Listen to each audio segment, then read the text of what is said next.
As you drift off to sleep, you find yourself in another place and another time. The smell of delicious food is all around you, and you look down and you realize you're cooking. You have clay pots on a simple brazier. The smell of stew is amazing. You look around. You have hanging dried herbs all around you. You turn around.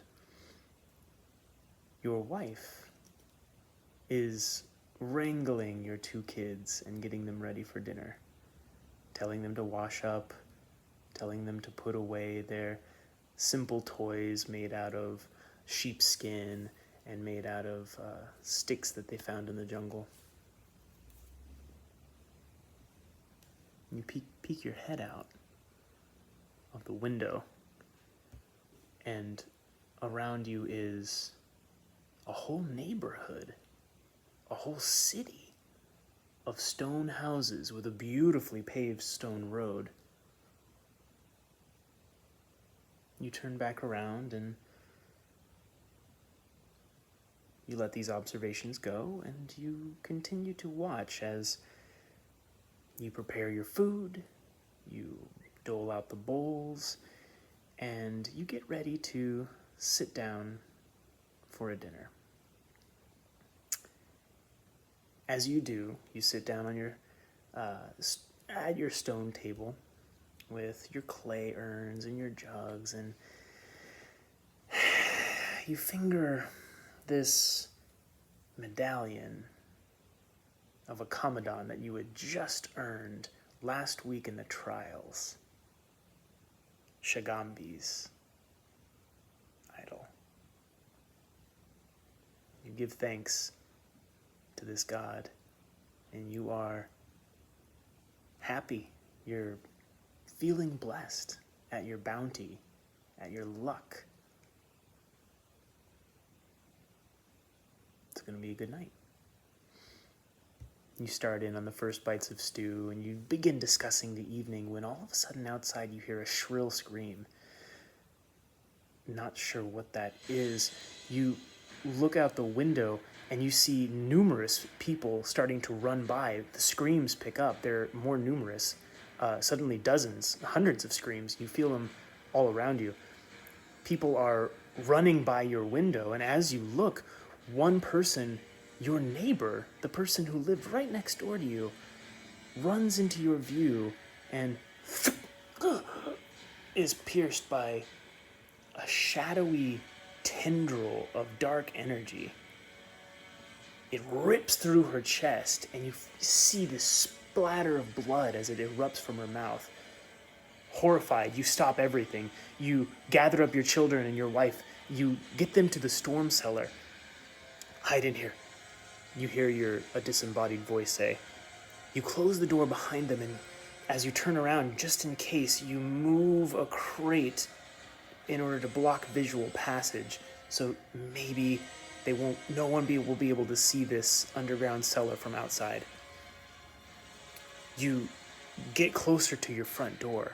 You poke your head out and you look at what's happening, and you see this single, lone figure in the center of the street, hovering 30 feet in the air, dark, billowing energy radiating around it. This energy is evil, malevolent, and with every wave, you see people struggle and fall to their knees. A second wave, and their skin turns and shrivels into dust. Another wave, and all that's left of them is a corpse. What this wave isn't hitting, you see these tendrils of shadow piercing other people and stabbing, impaling. It's horrible to watch. And then suddenly, after a few moments, the energy stops.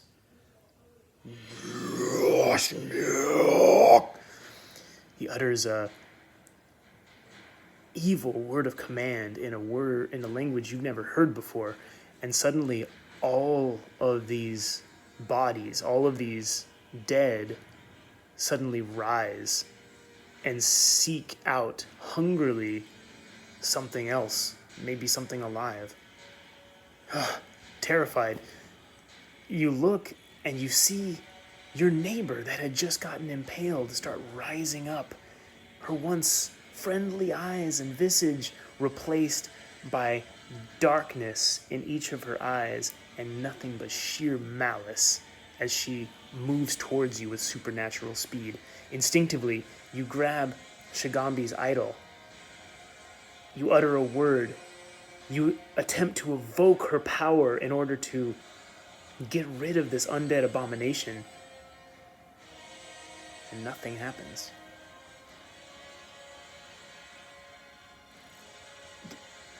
Did this god, did Shigambi flee this new threat? Is she already dead? What happened to her? What happened to her powers? And why have I lost it? These are the last thoughts that go through your mind as you are torn asunder, ripped apart, and devoured at the doorway of your very own home.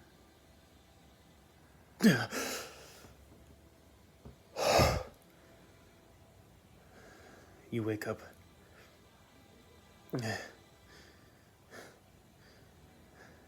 You look over.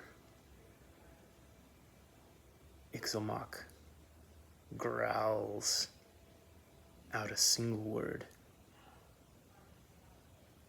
Serarok. This guttural growl, bass, vibrates your chest, as you can tell as he says it.